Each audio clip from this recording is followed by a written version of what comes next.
Welcome to the Total Energies CAF AFCON 2025 Group E preview.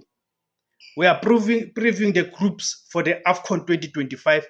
This AFCON will take place from the 21st of December 2025 to the 18th of January 2026 out in Morocco. Morocco is in North Africa. So let's get to it.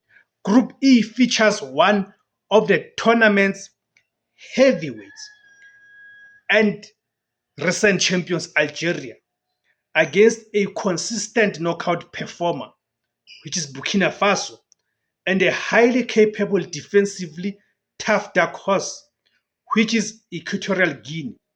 This group presents a fascinating battle for the runners-up spot. The team